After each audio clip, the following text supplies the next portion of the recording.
Good evening, everyone. My name is Vikas Agrawal. I am the founder of AIF and PMS Experts. With me today, there are two gentlemen who have joined from Mode Financials.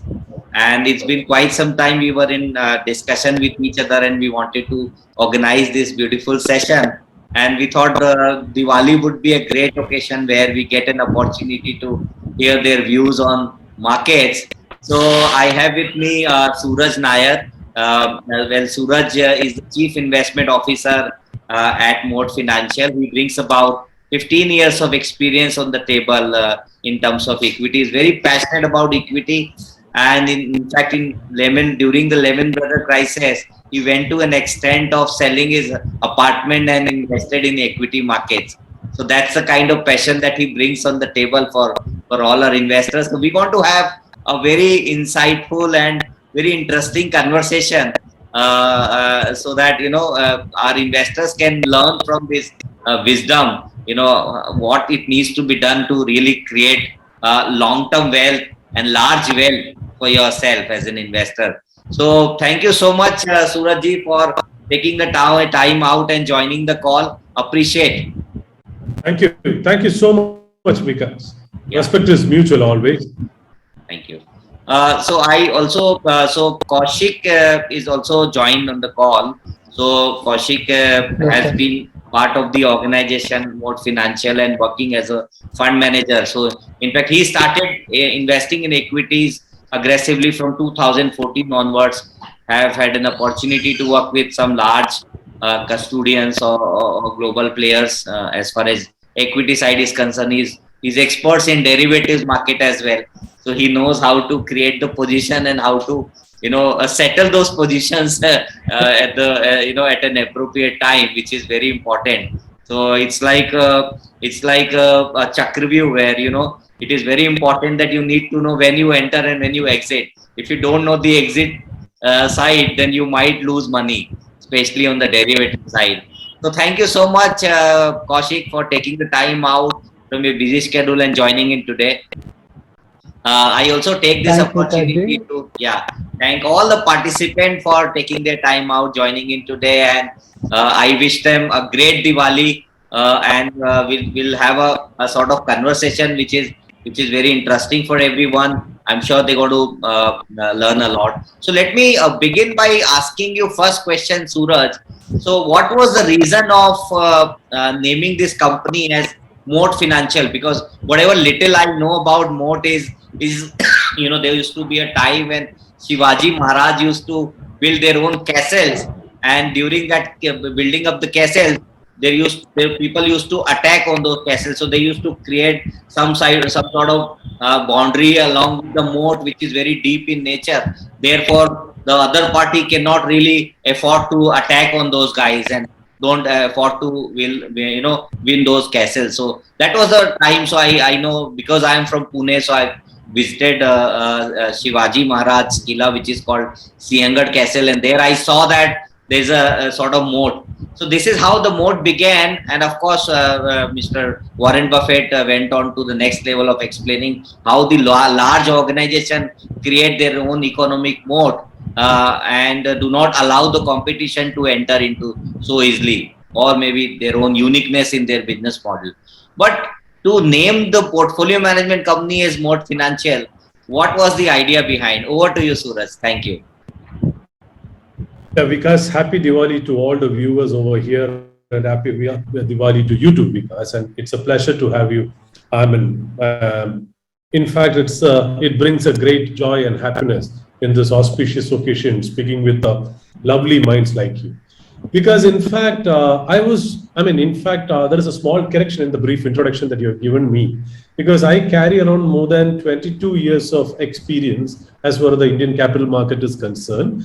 But I must tell you that I am an engineer by academics. I happen to come into equity market by accident, not by any choice, in fact, So it was a temporary job for me, but I must tell you this, ever since I started my career in equities in Indian capital market, I have always been a portfolio management service guy. because I never got to work with any other capital market intermediary as of now. Portfolio management has always been my blood. I sleep portfolio management, I eat portfolio management, I breathe portfolio management. So that has been my career altogether. Until 2008, ever since the Lehman Brothers crisis came in, I was the director as well as the vice president for a premium portfolio management company. And I've been working there for quite long. And in fact, Lehman Brothers was a defining moment in my life because till that point of time, I have done all mistakes in my life like any other novice, even though I was the vice president of a portfolio management service company, where I lost a lot of money trading into all these kinds of unknown names. Obviously, every people lose their money by getting into all these kind of exciting momentum plays. That's where people lose their money. So till 2008, whatever little money I had that I brought into the equity market, I burned most of them because of my trading mentality as of now. And when the markets came down, obviously by 2008, there was a heavy crash on market. And there was a journal saying that the world markets are going for a toss. US dollars is going to go to zero. So these were the kind of pessimism that was happening around 2008, early part as well as in 2009. This is when I thought of a different team altogether in my life, because when the markets go down, you as the vice president investor relationship for a premium portfolio management company, you know how much pressure a person handles. You get to answer a lot of calls right from the 4 o'clock in the morning till 2 o'clock or 3 o'clock. In fact, we hardly had few hours to sleep. In fact, there was a point in my life where I thought I would lose my family because I was glued to the screen, I was glued to the investors. I never had any time to spend with my family altogether. So that is when I decided enough is enough. I had to quit this job. But in fact, the decision that I took was I will never come back to capital market again. I'll go back to my engineering academics because things were not so smooth and challenging. There were all sort of bad news around. And it is at this point of time I realized that as you grow older, you cannot go backwards. You need to go forward. That is when I realized that capital market is the only choice I have, because I've been working in that industry for the last 10 years. So I need to find out a profile somewhere over there. It is at this point of time I took a sabbatical. I tried to meet a lot of investors. Ramesh Damani, Basant Maheshwari, they were all my friends, during my good years of PMS experience. And I spent a lot of time with them, around 6 to 7 months, traveling around India, meeting them. Finally, when I came back, I had a different mindset altogether. But however, the dilemma that I faced at that point of time is I didn't have any capital to invest in equities because I burned a lot of my money there. So I had to do something. I had to come out of my circle of comfort, in fact. That is when I realized that the only asset that I had was one, the family. The second one was the apartment where I lived. Obviously, you cannot part your family. That is my family silver altogether. So I didn't have any choice other than to sell off my apartment where I lived, because I had to mop up some kind of capital that I need to convert into equities, right? So that with that kind of money, I entered into the market as a fresh individual investor, keeping aside what mistakes I have done for the last 10 years. It is then I realized that, after meeting all this kind of great minds in capital market, like Ramesh Damani, Chandrakant Sampath for that matter, and especially Basant Maheshwari, they were all good friends of mine. And in fact, they told me, what I understood from that is, I just need to look at just one part of it. That is, never look at stock markets and never look at business channels. Go and buy stocks as if you are buying businesses. And go buy businesses that create a strong barrier of entry. Right. This is what that summarize. If you ask me what I studied over my sabbatical, this is one small point I studied in my life.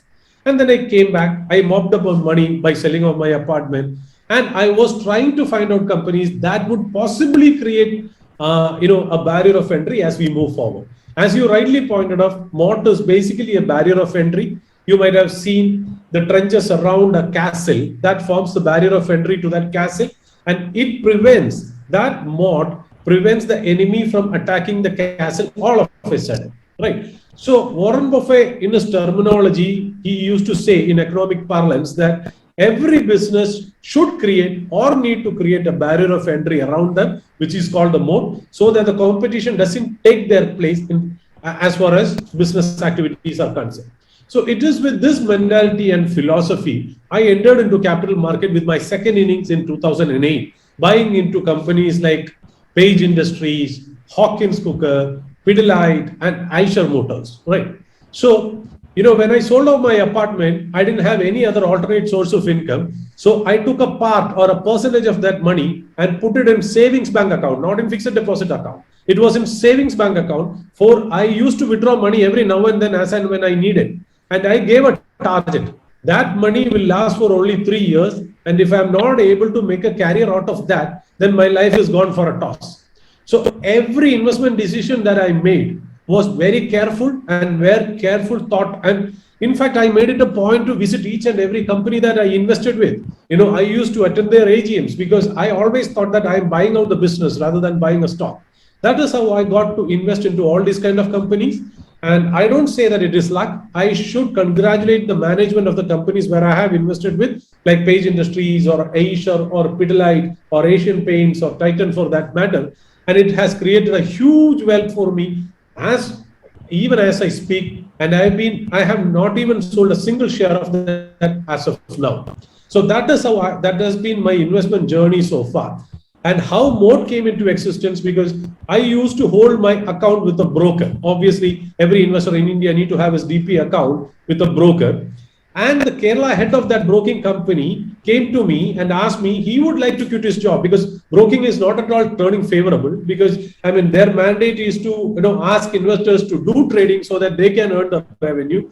Instead of that, he also wanted to get into an investment scheme whereby he wanted to start a company on his own, and he invited me. Why can't I be a part of that? So I said, whenever we go for all this kind of investors meet, or for that matter AGM, you will have a lot of people coming to you and asking you how long you have been invested in this company called Page Industries.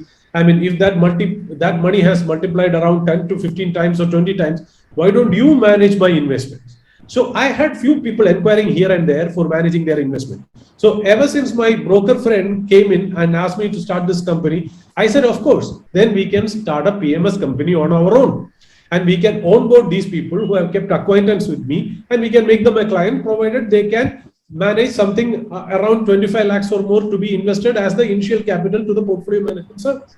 That is where we started. The idea of starting the portfolio management services company came in. And the second most important thing was to name that company. So obviously, hanging around with people like, Ramesh Damani, or for that matter, Chandrakant Sampath, or for that matter, Basant Maheshwari, and having read all these kind of Warren Buffett books, and me being personally a fan of Warren Buffett, I thought Mott is the right and the best name to name a company as far as my portfolio management services company are concerned. And I named it Mott because I made it clear to my investors even now. Because so far I've been managing only the funds of the friends and the relatives that I have known. I have never taken money from the external clients as of now, because I consider this as a profession, not as a business. And my personal investments are much more bigger than the investment company that I manage. And moreover, I am a very emotional guy, very sensitive guy.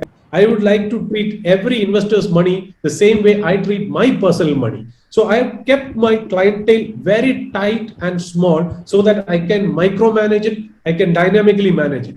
So with that kind of intention, I thought I should be a differentiation to other people around. I do not know how others do it. So I wanted to create a barrier of entry.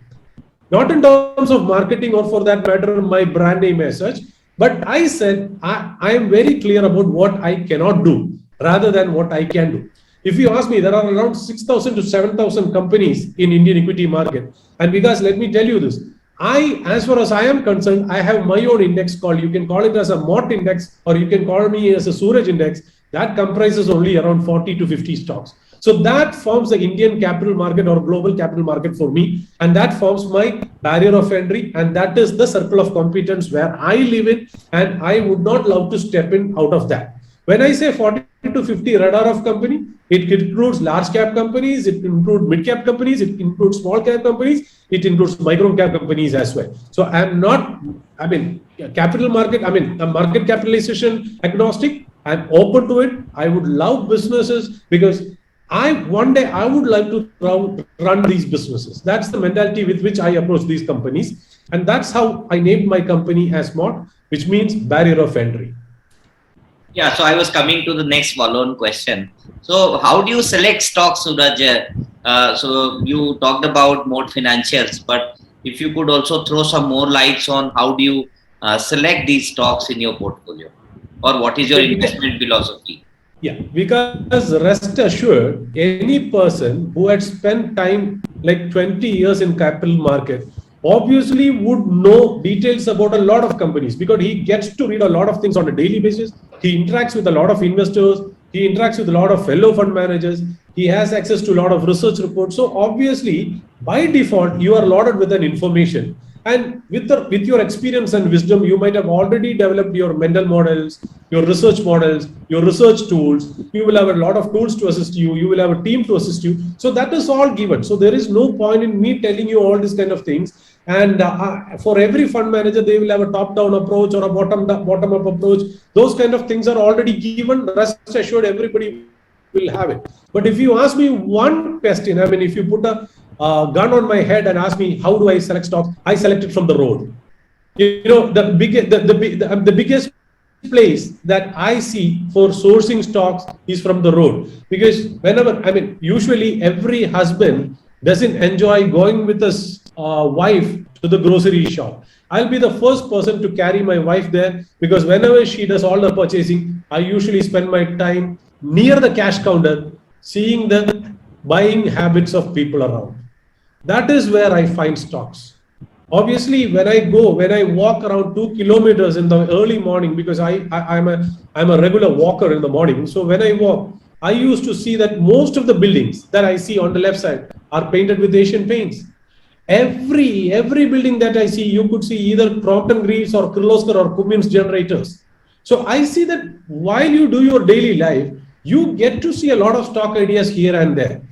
Do you want to profit from this? That is where the character of a fund manager lies. Of course, once you source a stock idea through your general acquaintances, then it is up to you to dig into their balance sheet and P&L and talk to their management, go and visit their facility. That forms only the secondary activity yours. First is in identifying something that you see around. So that is where I respect Peter Lynch philosophy, where I say, buy what you see, and you can profit from what you see. So that's a very interesting point that you've highlighted, Suraj, is that in your day-to-day life as an investor, you should observe what sort of what sort of buying and selling happening. I mean, when you go out with your family and try to analyze, and you get to see many names coming on your way, and then you really get into the details of the management, look at their PAT, look at their ROE, ROC, and then decide what percentage that you wish to have it in your portfolio. So one thing that I can pick up from you is one which is very essential, and you look at very carefully, is the mode of the economic mode, the business model, the uniqueness, the competitive advantage of the company. And the second is, you while you are observing things, you look at that, what is the buying pattern, investment behavior, etc., and based on that you take a call. So is there any universe which is well defined that you need to have, you would only look at large cap companies? Because there are some mid and small cap companies, they may not have that sort of visibilities when you go out, but then they can turn out to be the biggest one. For example, Bajaj Finance was trading at some 100 rupees in 2010. Nobody ever thought that it will become this large. Over to you. Yeah, because in fact, as you rightly said, when I said I have a radar of stock, it consists of large caps, it consists of mid caps, it consists of micro cap, it consists of small caps as well. So basically, what I mean to say is, of course, when you look at all the companies that have got a great barrier of entry, rest assured they're all trading at 70 to 80 PE multiples as of now. So you will not able to create a huge wealth over there, but the help that these companies provide in your portfolio is a lot of comfort, because I always feel that stock picking or fund management is 99% character. Stock picking forms only 1% of it, because you can make good money even out of HDFC Bank or Asian Paints or Avenue Supermarket or Titan Industries or whatever. But the only thing that you need to do is Once you have a radar of stocks, which includes the stocks from all categories, when you define a portfolio, you need to have the right allocation there. Say, suppose, on a normal ideal condition, if an investor comes to me and say that he is a very moderate risk taker and he wants to protect his capital, but at the same time, he would like to use equities as one of the wealth creating tool in his career or in his lifetime, what I normally do is I curate this portfolio with around 58 to 60% in the established barrier of entry mod businesses, which gives me a comfort in his portfolio as I move forward. Obviously, for the rest of the 35 to 40 percentage, you need to bring in unidentified, unpopular, unknown companies, which can in future could turn out to be companies with gay barrier of entry. That is where the real alpha lies. So the real catch is to bring in a character by having an allocation of 60% in the established names. Not all established names or all large cap companies, it could be mid cap companies as well. But that 60% provide a platform on which I can sit on, and from there I can leapfrog with my 40% of lesser known names and create an alpha of maybe to the tune of 20, 25% or 30% or 40%. That is my ideal way of managing my funds. That is one. Second thing is, suppose an investor comes to me and say that I am expecting only 10 to 11 percentage because the interest rate is in the range of 5 to 6 percentage. I am not expecting anything more than that. Then there is no point in me bringing in unknown names. If I can do that with quality established names, I curate a portfolio based on only bought companies or barrier of entry companies, whereby I can create around 8 to 10 percentage or 12 percentage, and some cases 14 percentage from there on. So it all depends upon the risk return profile of the investor. And suppose if a third investor comes in and tells me that I am willing to lose the entire capital of mine because I have enough money, I have enough cash flow in my life, I want something spectacular or something exciting. In that case, I don't have to include the 60% barrier of entry mode stock. Instead of that, I can go for 100% of those companies that doesn't have a barrier of entry at this point of time, but possible to create a mode as we move forward. So basically, it is the character that drives us forward rather than stock picking. So it should always, the character with which a fund manager behaves should be in accordance with the expected returns of the clients or the investor that is coming into the system. Great. So you are saying that as an organization, you are open enough and the investor has the flexibility to decide depending upon what sort of risk appetite client brings on the table for you. And then based on the request and the mutual understanding, you can customize the portfolio. Is that correct, Suraj? Absolutely, but within the reality of my circle of competence. Within the reality of my circle of competence. So when I say 60-40, 60 can be established mod companies, 40 companies are companies that are in the beginning stage of becoming greatness, or it can be a trading opportunity, or it can be a sector rotation opportunity. So 40% is the flexible part where I try to generate an alpha as we move forward. So it is a very very scalable system. So let's look at these two separately. So 60% is your common company's uncommon profit. Is that what you're trying to achieve? No, in fact, if you ask me, I cannot deny the fact that, see, we are all paid for being optimistic, whether the economy does well or not. Even if the physical deficit is tragic or even it's in an optimistic stage, we are paid to be in equities. So we have to have a stock idea every now and then for the market.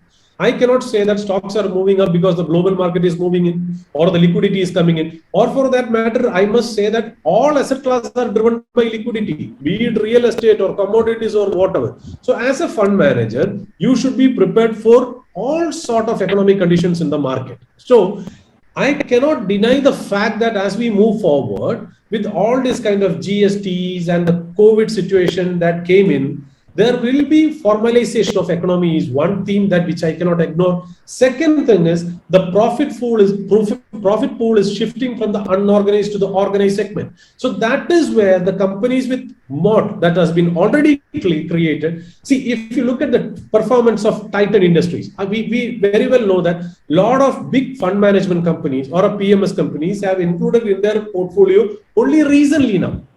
So that means they expect a lot of earnings coming in from Titan company from here on as well, because that business will come from the shift from the unorganized to the organized. So we have been in the Titan industry ever since we started our PMS operations, and we continue to hold so. So this is one thing where the shifting of business from the unorganized to organized is already there. So the barrier of entry is one. I mean, the board stocks of 60% is one form of negotiating that, and as we move forward, and this is happening only for moderate risk portfolio. As far as the conservative risk portfolio is concerned, I might have an instance whereby I'll be going for 100% investment in all these kind of companies which have already created more. And as far as an aggressive portfolio is concerned, I may not include these kind of companies at all. So it all depends upon how the investor sees it, where I can bring in my expertise and my thought process and aligning it with their return expectations. Now, the other thing is this 40% that you talked about. So, Suraj, for the benefit of our participants, if you could throw some more lights on economic mode. So, because these companies are new, and generally it has been observed that you create modes only when you become large. So, and there has been a lot of feedback from a couple of investors, and they wanted me to ask this question to you. So, how do you kind of catch them at an early stage of their growth curve? Because that point of time they may not really have so-called economic mode to showcase. Right. So, if you ask me, I have lived through the entire life cycle of a business when they got listed in the Indian equity market. The company called Page Industries in the early years of 2008 and 2009. So I have lived my life through companies that have created a great barrier of entry, like like the names of Page Industries or Asian Motors, or Pidilite or whatever. So in last year when COVID came in, when we were searching, fortunately at that point of time, before the COVID issue stuck in the market nosedive, we were fortunate enough to be in cash of 35 to 40% by accident. We never thought that COVID will be as a big issue as this, or the markets will correct it. So I'm a fund manager who confesses this in front of the whole crowd, telling that was by mistake. I happened to be there in cash. Unfortunately, that helped. So I had around 40% of cash when the market fell down, and you had a huge opportunity in front of us. So I was given a mandate of identifying a company which can create a lot of wealth as we move forward. That is when we zeroed in on a stock idea, whereby we know that the electronic import forms a third important crucial aspect as far as the import bill of the country called India is concerned. So we knew that if something called Make in India need to happen, government need to incentivize that industry. Right? So look at what happened in the early 90s, where the government incentivized the IT and software industry. So there came in a lot of companies which created a long profit pool for a lot of investors in the last 10, 20, 30 years. So it is with this framework, we zeroed in on this company called Dixon Technologies, who was into manufacturing of electronic products. Right? So we were fortunate enough to get into that company at the rate of 2,000, 2,200. I'm talking about pre-split prices. That's what I'm talking. Now the company is post-split. So we got into that company. The only bad thing about that company is that the company was operating on a very small margin to the tune of 2% or 3% or 4%. So what we did was, we just bought into the company, we waited for it. Fortunately, the government came in with something called a production linked incentive scheme, which brought in a lot of margin expansion for the companies operating in that segment. Right? So whatever they created, obviously with the same set of revenues, they may be able to generate profits higher to the tune of 30% to 40% with this reforms alone. Forget about new business. Forget about the cost efficiency. Forget about the scalability. With this alone, they were able to generate a 30 to 40% or 50% extra profit because the government has helped them. So that is where we got into the system of Dixon Technologies, and we had a fantastic ride in that company for several years. For the last 1 year, that was one of the huge wealth creator. Yes. Like that, we have been holding this company, though. We knew once the pandemic is over, people will be looking out for extra liquidity because they need to have some kind of money to take their livelihood forward. With that kind of concept, we went into this gold financing company called Muthoot Finance at an early stage. That has also been a huge wealth creator as far as our PMS system is concerned. Likewise, we went into logistic companies because we knew once the pandemic is over, there will be a lot of, because in fact, you can find my interview in other forums as well, where I mentioned this. I said, once it is over, you will have a lot of issues with the supply chain management of India because you need to take a good from one place to other as well as the vaccines. So there will be a lot of opportunity for a lot of companies in the logistics and warehousing space where we picked up the company called TCA Express. So these are the small stories that we picked up in the 40% part, which has been a huge wealth creator in the last several years. We continue to hold them, and we have a lot in other kitties as well. I mean, new companies that is coming in as well, because deleveraging has been a story in the last 1 year. So there are a lot of companies waiting out there, very ripe to create a lot of wealth for the investors as we move forward. Yeah, that's a very important point that you mentioned, that you need to first look at the government framework. Then you need to take a bird view and see that how the industry is going to shape up from here. And then within that industry, you need to identify companies which you feel it has some sort of economic mode which is building up, which is not built up completely but maybe building up.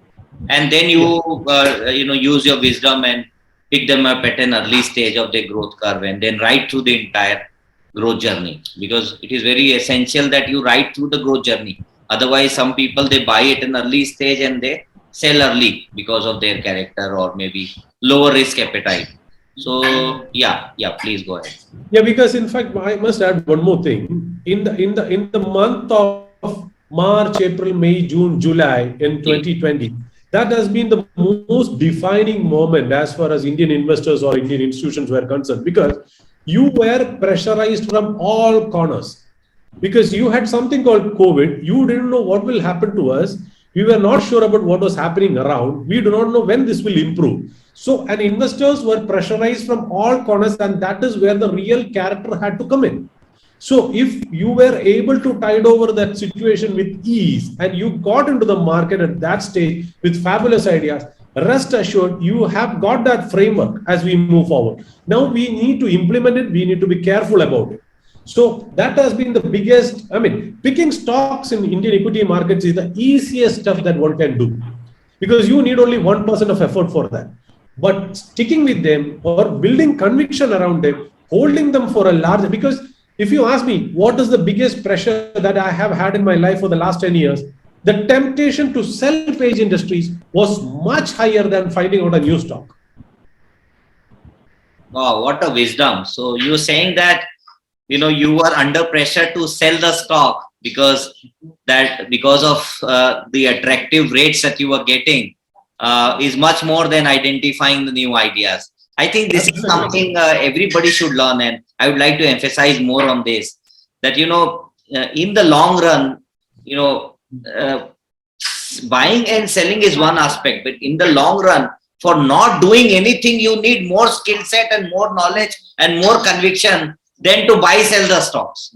So well said, Suraj. I think it's very important point, and I would urge all the investors to really kind of do their own research. One disclaimer here before we go to Kaushik is that all the names that which is taken by Suraj and me, they are all for example purpose and they are not for investment purpose. So please speak to your financial consultant, or you speak to us before you really invest in those companies. So we'll go to Kaushik. Hi, Kaushik. So Kaushik, Hello. Diwali is around the corner. So what are your views at this point of time? What should investor do? So we are actually very, very fortunate that last Diwali also we met, and this Diwali again we are meeting over here in a virtual conversation. To be very frank, Diwali views will be given by every PMS and every other asset management companies. But in our stage, we try to find and focus on only one thing, that do we get an moated business or not? If we get a moated business, does they have a growth prospects in future or not? And even if, like Suraj Nair also pointed out so many other points, if I take one economic mode that you asked us for the leap of 40%, let me take an example over here. So there is one network effect called as economic mode network effect. everyone would love to buy network effect. What is this network effect? It will be creating, if I use the product, it would be simultaneously asking Vikasji and Suraj Nayak to use the same product. For example, for virtual meet what we are using now. So one person acquiring cost of one person will lead to another person acquisition. So the variable cost of the company decreases simultaneously. This is called network effect. So people talk about having more people is network effect. No, it is actually the variable cost decreasing is actually a network effect which the company should create for its future. So in this slips, it actually creating network effect also in long run will also kill the business, and having that mode for a long time will also again shed the business into bad terms and conditions. Like if I have a network effect, if I don't have a software for that to handle that, I would come into bad situations. So in for me now currently what our views on markets are that we find it markets to be very attractive, but apart from some places, for example, less free floated companies. If I can take example of something like 6% or 7% less free floated companies and highly concentrated with other PMSs and other fund houses catching their 4-5 percentage in their client's name, and left out for the market is only 3%. Hyping around that stocks would lead to a very abnormal price and valuation. So I would request every investor to be pretty safe on that kind of places. And there are a lot of IPOs that we can see and a lot of companies which have been listed now. So without having any business model behind, only by just having the technology and this thing, they're abnormally priced again. This new IT system which is giving a boom in the market is also very crazy. So we have to learn from not 2002 mistakes and implement in this current market. And apart from that, other all markets are favorable for us to be seen. Yeah, so very important point that you highlighted, Kaushik, is that you really don't have to look at Diwali pick or Holi pick or something like that. You know, what you need to stick to is your own framework as an investor, and need to, like, for example, Mode Financial.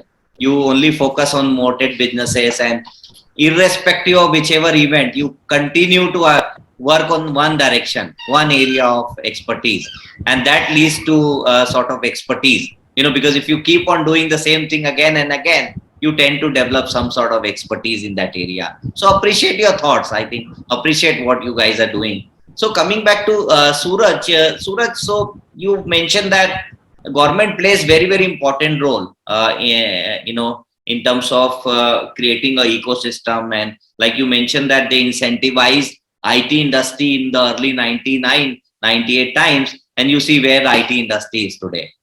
So what is your view? Which sector you think now, because government is incentivizing again in the form of PLI, focusing more on exports. So what are your views? Can we become new China, or can we become export oriented economy 10 years down the line?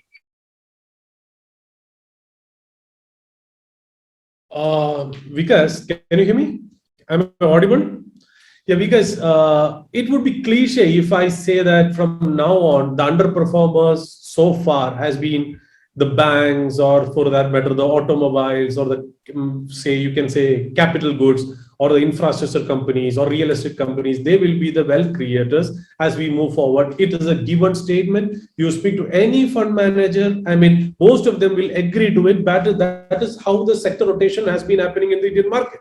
Because nobody will say that from here on, pharma will be the best place to be in, because it is given that we know how the money flows from one sector to other, and how the index is being managed by larger institutions and hedge fund managers. So here I'm looking at it in a different way, because if you look at what happened, what is happening right now, and what happened way back in 2008, 2009 is absolutely different. See, 2008 and 2009, it was a debt-driven bull market. What happened in the last 10 years from 2003 to 2008 was a debt-driven bull market. But if you look at what's happening right now in 2020, it is equity-driven. It is an equity-driven bull market. Because if you look at the company called Zomato, or for that matter, any listing that is happening now, you might argue that they do not have any bottom line. They do not carry any kind of operating metrics. But rest assured, they are debt-free. So you have a lot of equity and a lot of cash with it. And a lot of banks have already recognized their NPAs. Most of the financial institutions have come up with their check on the NPAs. Government has come up with asset reconstruction companies. So the real story, what is happening from here on, is a deleveraged story or a deleveraging story. Now, in the last 1 year, most of the mid-sized small cap company promoters have already offloaded their stake in their companies and reduced their debt burden. A lot of pledge has been taken back. So you have seen a lot of companies that have deleveraged their holdings and the balance sheet, and as they move forward. So what I see is what happened in the last 5 years, like what happened to the Tatas, because Tata companies have been a great wealth creator, a huge conglomerate, a huge business family who diversified into a lot of things, and they brought in a professional management under Chandra, and they made a lot of wealth for them as well as for all the stakeholders who have been directly or indirectly associated with that company. Just like that, in front of us, there is an opportunity lurking in the air, which is basically Godrej Industries. I'm just telling out an example. I might have holding in that, I may not, but I must confess to you that I do have personal holdings. My relatives have, my clients have, everybody, my uncle, my auntie, everybody is holding on to that. So that is a disclaimer from my side. Godrej Industries, the company, I mean, the family has around 4.1 billion US dollars worth of assets, and they're trying to divide it. And they have a lot of companies here and there, like Godrej Industries, Godrej Consumer, Godrej Agrovet, Godrej Properties, etc., etc., etc. But you might have noticed that the last 2 years, they have sold something called a soap company. It is called a Vora Soaps. They have merged Vora Soaps into Godrej Industries. Vora Soaps is one company where Godrej family, the entire family is holding in Vora Soaps. So I understand that from reading between the lines, Godrej Industries might be one company which would be a pivotal in creating a lot of wealth as far as this whole group is concerned. Keeping my fingers crossed, what I'm trying to look at this point in market is, see, from here on, one should avoid the temptation of getting into a multi-bagger, because the biggest money is lost in looking out for multi-baggers or small companies that can become fairly big as we move forward. There will be a lot of them. They'll be creating a lot of wealth, it's for sure. But your biggest challenge from here on is not in identifying stock, but in rejecting stock ideas, because you have this Twitter, you have all the kind of social media coming up with every stock idea every second day or third day. So you should resist the temptation of getting into a wrong stock idea. That is one. Second thing, you should look for gems here and there. I mean, one bet I would like to take in Indian market where I'll put my money and heart into it is the Godrej group of companies, especially Godrej Industry, where there will be a lot of wealth creation when this family partition happens. And I'm waiting and I'm keeping my fingers crossed. And that is where I'm trying to identify my gems rather than identifying the sector-wise, because it is given. Any fund manager is aware of the fact that, pharma may not perform, IT has already been peaked, automobile is one depressed asset, and financial is also a depressed asset. I mean, that is also given. You can have your play over there. But will large money be created there? I do not know. But in Godrej Industries or activities like that, there will be valuation forward. I talked about the Transport Corporation of India when they demerged TCI Express and TCI in the last 3 to 4 years. That has also created a huge wealth for investors. So just like Tata or the transport corporations of the world, Godrej Industries is in for the larger game. Keep your eyes over there. These kind of activities or events here and there might be one factor that you need to look into as we move forward. Great, excellent. So, dear participants, if you have any questions, please type in your questions in Q&A box. In the meantime, I'll be asking one more question. So, my last question from my side, Suraj. So where do you see markets to be 10 years down the line?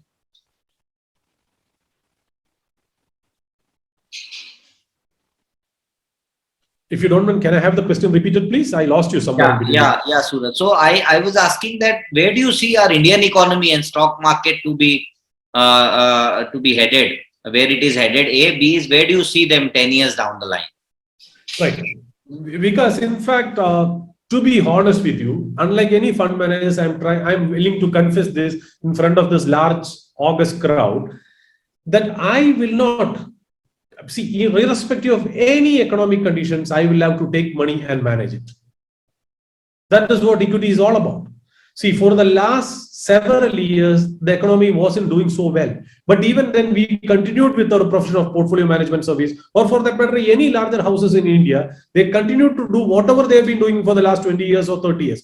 So we are paid for being optimistic. So like any other person, I am optimistic about Indian economy as we move forward. But obviously, if you ask me, we are in for much larger things and we are in a structural bull market. I don't have to tell you, because every second person or every third person or every person that you come across or you interviewed have told the same thing. So it will be cliche from my side to tell you. But I'll tell you something. There will be a lot of businesses, new businesses taking over as far as the index is concerned. Every 10 years, the index or the so-called benchmark indices of the capital market changes and goes for a big churn. So if you look at the last 10 years, it has happened. If you looked at the year, I mean, the previous decade also, it happened that way. So this is going to be the starting of the year, that is 2021. You will have a lot of new companies coming in, listing in. You do not know where Amul will come in or not. I do not know about that. Paytm is coming in. Zomato is already listed. Policybazaar is about to list. So you will have a lot of companies coming into the Indian market, which might change the index composition as we move forward. So there is a lot of money to be made in the primary market as well as in the secondary market. But at the same time, other than that, there will be a lot of consolidation in the existing industries as well.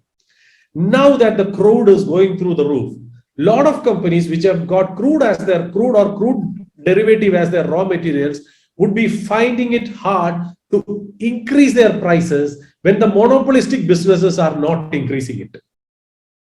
So this is the time for the larger companies to crush their smaller competitors and move forward. Yeah, great. And that's where the disruption comes from. Absolutely. So your opportunity in front of you is two-pronged. One is obviously new sectors, new companies coming in through IPO route, or the existing companies going to buy out some companies, some structural changes in their management. That is one opportunity. The second opportunity could be larger monopolistic companies killing off their counterparts all of a sudden. So a combination of these could be deadly as we move forward, provided all the economic indicators help us. Sure. So we'll open the forum for Q&A now. So first question comes from Mr. Adhikari. How to understand new good promoters driven companies? Number one. Number two, existing good promoters driven companies are valued fairly already or not, or it is cheap. How do you decide that? Yeah, Prabir, in fact, I'm being a little bit sarcastic here for the sake of being sarcastic. I'm just not trying to being offensive about it. Prabir, if you find that a company is costly, that means the management should be good. Likely that the management should be good, because good things never come cheap. That is one. Second thing, when I bought Page Industries or Eicher Motors, except for some depressed condition, most of the companies have been overvalued for that earnings at every point of time of the year. See, because if you ask me, if you have been talking to me like this in 2013, you will be telling me the same question to me, like Eicher Motors and Page Industries have already been overvalued. It is trading at around 50 to 60 PE. Will it create wealth as we move forward? Come 6-7 years forward, they have already created a lot of wealth from 3,000 rupees onwards. So these companies will continue to command higher premium as we move forward. Second, a promoter-driven company which has got a beautiful and consistent ROE with a consistent operating margin, you should assume that the promoters should be good. With that kind of conviction, you need to move forward. There are likely chances that you might go wrong, but somewhere down the line, you need to have a start. See, I'll tell you my one example. I'll explain this to you in one example. When I bought Page Industries way back in 2009, my confidence in that stock was just 5% and my risk was 95%.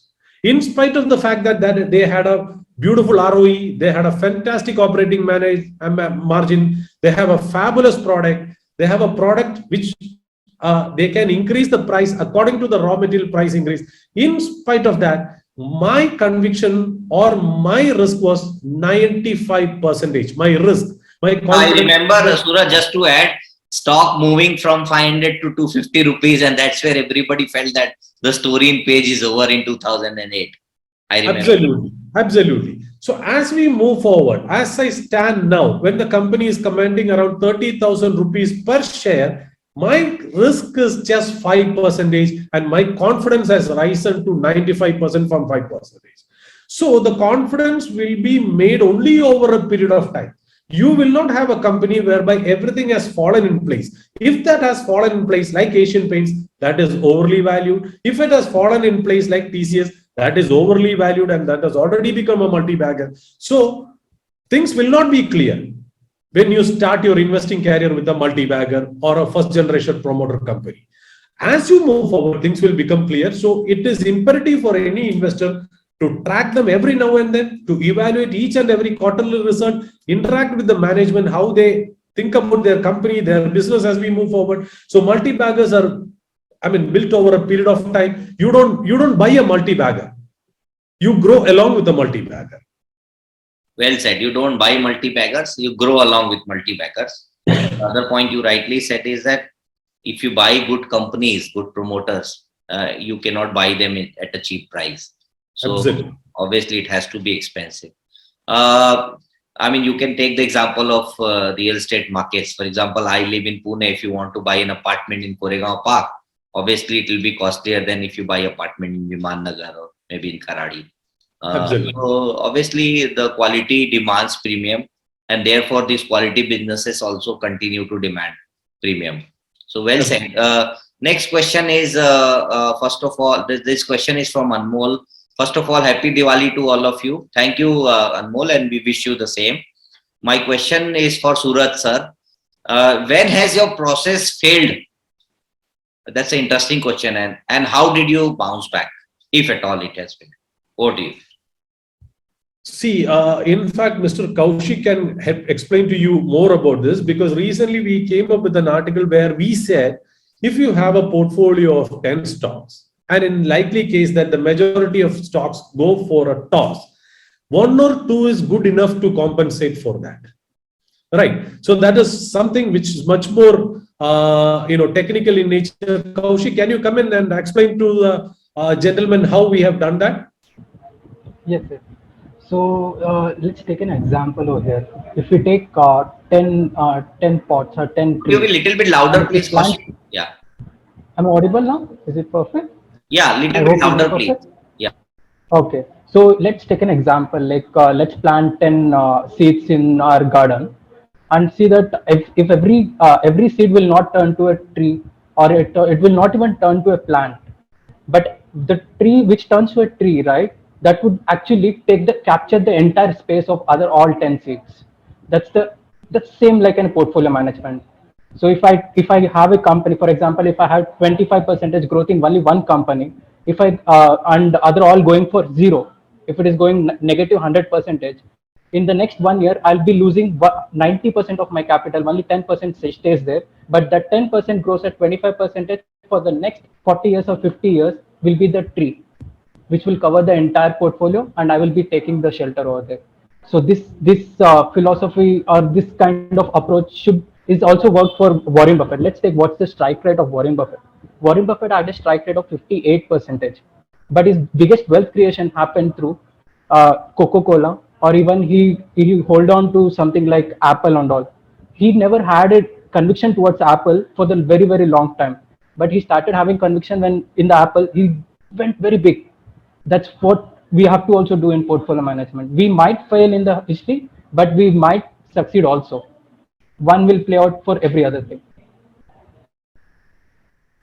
Okay, great. So, if one idea is getting failed, then the other idea really does so well that it not only takes care of the idea which go bad, but at the same time it gives you multiple earnings. So, yeah, Suraj, you wanted to add anything? Please go ahead.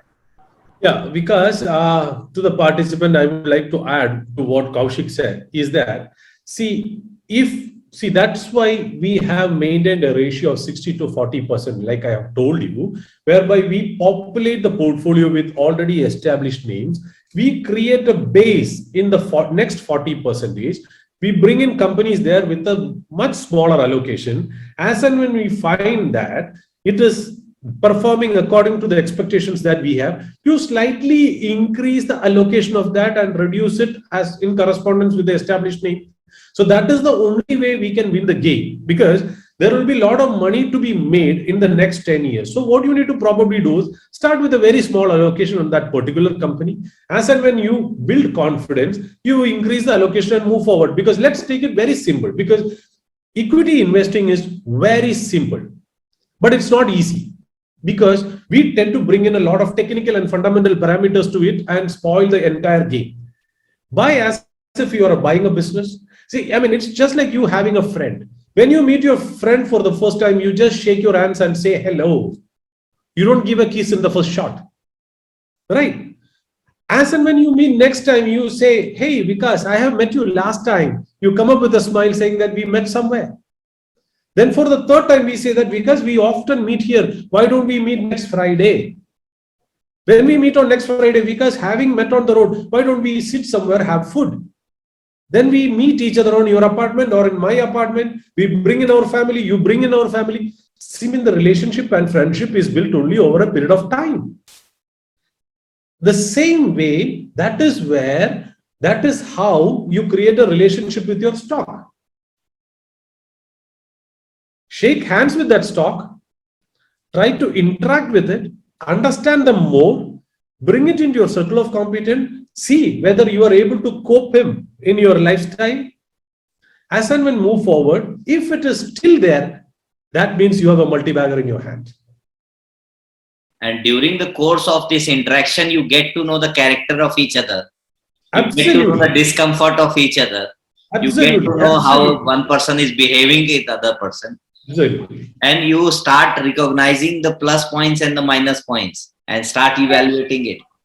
And Absolutely. if that doesn't get through, you don't really invite family to the other family, you know. Absolutely, absolutely. That's it. It's as simple as that, because the lessons of equity investments, you get it from your life lessons. You don't have to hunt for all these kind of technical books. You don't have to read all these kind of business channels. Think about your life. Think about your society. Think about what you are doing. Then you will get a fabulous stock idea as you move forward.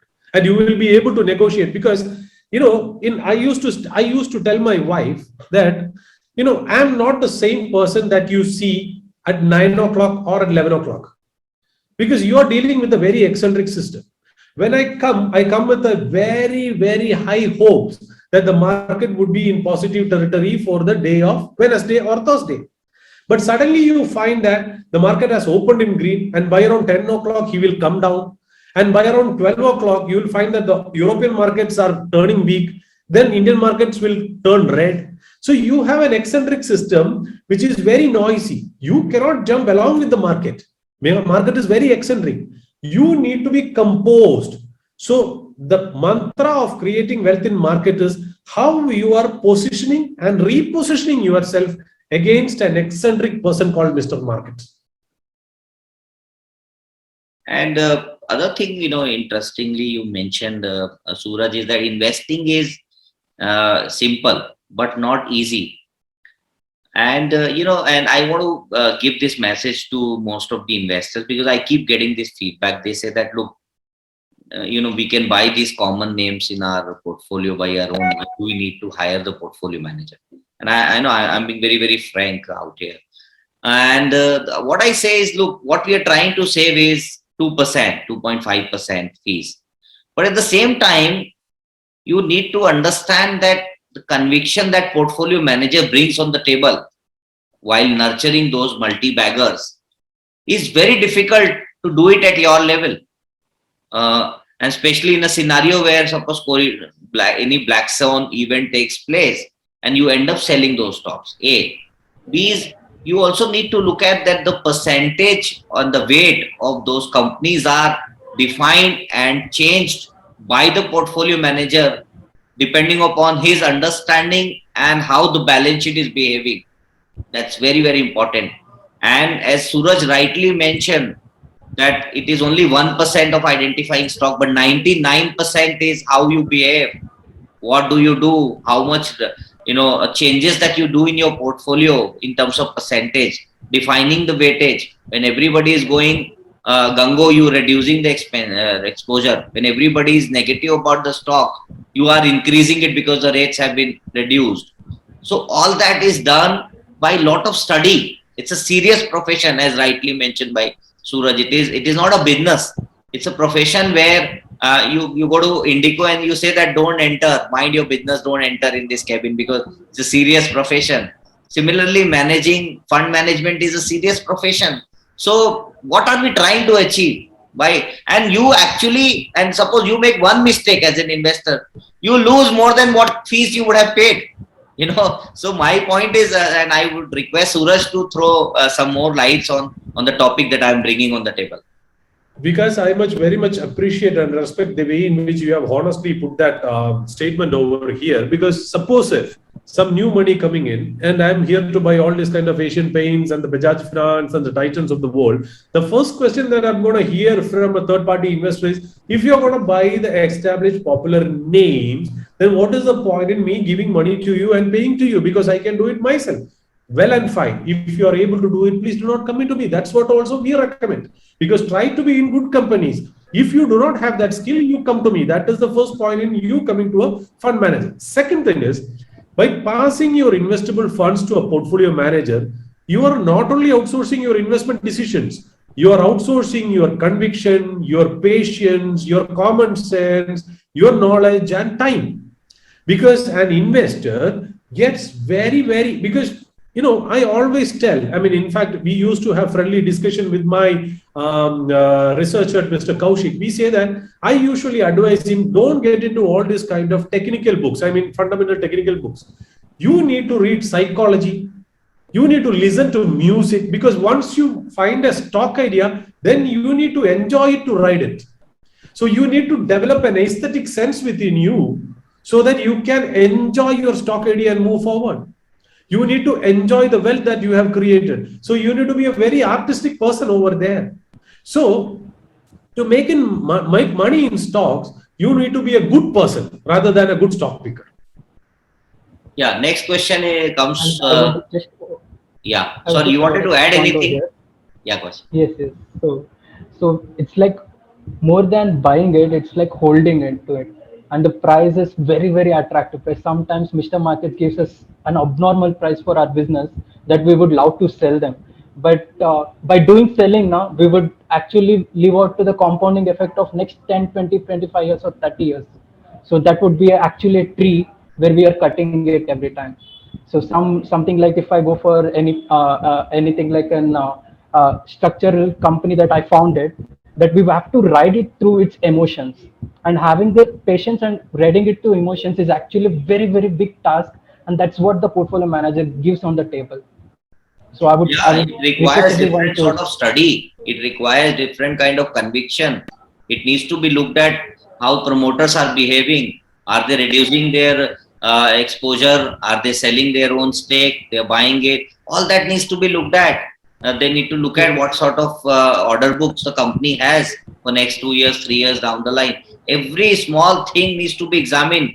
Otherwise, you cannot afford to sit on those companies as a fund manager. So these are all high conviction ideas that you need to evaluate. So evaluating high conviction idea is more difficult than to take a bet on the company which are small in nature. I would say that. So next question is, I don't know whether it can be answered or not, but he's saying that what should be my expectation in terms of returns if I invest, if I give mandate to Moat PMS. So we actually have 3 different products. So that depends on what's their risk appetite as well as what the expectation return they're asking for. So if the person is coming with an expectation just to get into the equity markets with getting an abnormal expectations, then we would ask him to that, is it feasible for you? Is the client is feasible for the expectation? We would do a risk analysis for the client and then understand, is it feasible for him to get into aggressive or we would, it might be a situation that he is only feasible for conservative, but not for aggressive. Then we would tell him that you are eligible for conservative. Then if you're not happy to get into conservative, then it's your call to go into aggressive, but make sure that you are going to take a abnormal risk over there. So, sir, Suraj sir, you have any other point over here? No, Kaushik, nothing to add much. But the thing is that, why should we limit? I mean, in fact, this is a very tricky question, like Vikas said, because the last 1 year, most of the investors, including me, have been spoiled brats because we are comfortable only with a minimum of 50 to 60% return now. So we need to tone our expectations down, and we should, I mean, in fact, my honest opinion is we shouldn't ask how much we are going to make. In fact, the question that we should ask is how many years I'm going to spend. So the question need to be reframed. That is where the money will be made, rather than asking about performance. Because suppose if I say 25%, I will be absolutely wrong. Suppose if I say 10%, I will be absolutely wrong. If I say 100%, I will also be wrong, because we are just extrapolating into the future with no idea of what will happen in the future. So the answer is very sensible, but the only thing I can say is blatant lie. Okay, great. Next question is, what are your Suraj? Now, what are your views on investing in ESG centric companies? ESG centric, of course, Sneh. In fact, we should define for what purpose you are coming into the market. Suppose if you want to maximize your wealth or maximize your profits, your idea should be investing in companies that are good as we move forward. Suppose your idea of coming into the market is creating profit, as well as you need to be very conscious about the society, the environment, or the climate aspect, then only you should go for ESG. So you need to define what you are, then get into the system. And by default, ESG companies should be relatively good compared to other companies. So ESG is one form of parameter or a filtration process whereby you get good companies. But having said that, my simple answer would be the question and the answer should come from you rather than me.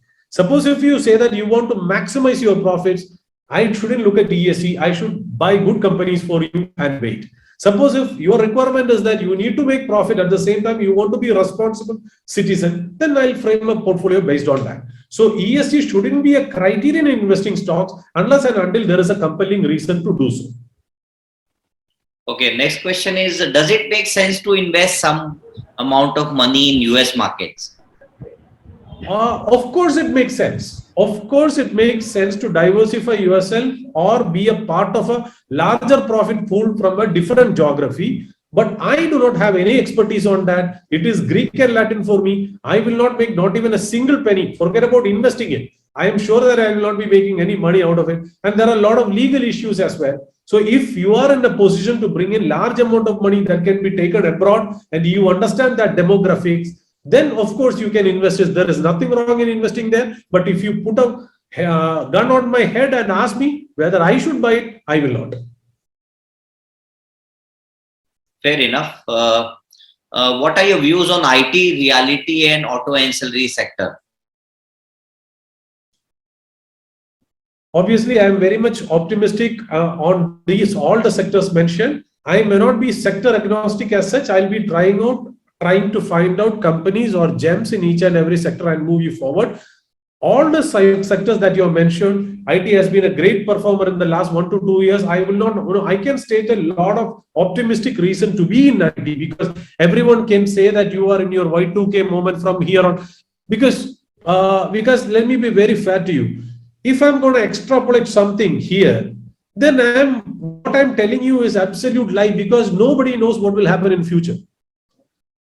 So, of course, we know that IT is a very important sector as far as creating wealth is concerned, but most of the companies there are already trading on 70 to 80p, so we do not know. So, even if they need to trade at these levels, the maximum return you could get is around 20 to 25% from here on. So, if you're aiming at something more than that, there will be some other companies coming in and you can profit from there. Okay. Next question is from Prabir. So Prabir is saying that if I have 100 rupees, how do I create the portfolio? So, Prabir, it depends on, let me answer this question. And he said that cash has always worked for me. So yeah, it really depends on person to person, So if you ask me, for example, as an individual, I'm always 100% on equities, because age is on my side. My risk appetite allows me to be 100% on the equity side. But it truly depends on individual to individual. If you think that cash really works for you always, I would urge you to maintain some amount of cash in your portfolio. If you give it to the portfolio manager, let the portfolio manager to take call. He may not like to take any cash call also. It can happen that, if you are investing from 5 years or 7 years point of view, he may not even take 1% cash call. So it truly depends. Anything you want to add, Suraj? Yeah, in fact, see, I will not be amused at bringing in numbers to divide among asset classes and those kind of things, because I'll tell you how I have approached it. I'll tell you that I just need only one home as I move forward. So my real estate part is taken care of. Liquidity part, if I am earning enough money on a monthly basis, or I do have some amount of deposits there, then my monthly cash flow is taken care of. Rest of the money I can deploy into equity markets and move forward. But let me tell you this. Suppose if I have 100 rupees and my 10 rupees is already invested onto real estate where I live, the rest of the 90 rupees, no matter how much money I have put in fixed deposit or in equities, I must say that the 90% of the money is in equities. Because suppose if, for an example, I do not have anything against it, it's just for understanding purposes. Suppose if I had invested 10 rupees into equities directly and 90 rupees into something called a bank deposit, if that bank goes for a toss, my money as a deposit is also gone, my money in equities is also gone for a toss. So if you have conviction in your bank, why not conviction in that stock? So you cannot differentiate between fixed deposit and equities as long as that is a listed company. Well said. Yeah, well said. So if the bank bellies up tomorrow, everything bellies up. So yeah. So even so, you need to look at that way, that whether you would like to be a depositor in a bank where you are getting a yield of 6% and the bank is making 10% out of that and 4% as a profit, or you want to be a stakeholder in the bank and enjoy that entire 10%. So it is absolutely on individual to individual. Thank you so much for highlighting that, Suraj. So it was a great discussion. With no more questions now, we thoroughly enjoyed, so much to learn. We understood the complete concept of what is called moat investing today.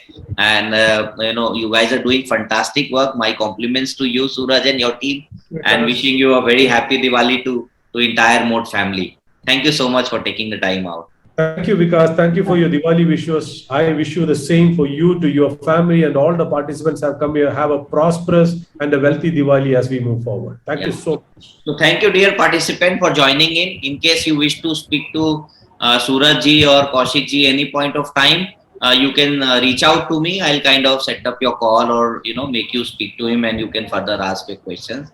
You need more details about their products, you can visit our site www.aifpms.com. It is in the public domain, and we have covered up all the products. So for more details, you can reach out to me. Thank you. Thank you everyone once again for participating. Thank you. Thanks, Kaushik, for helping us to organize this session. Thank you.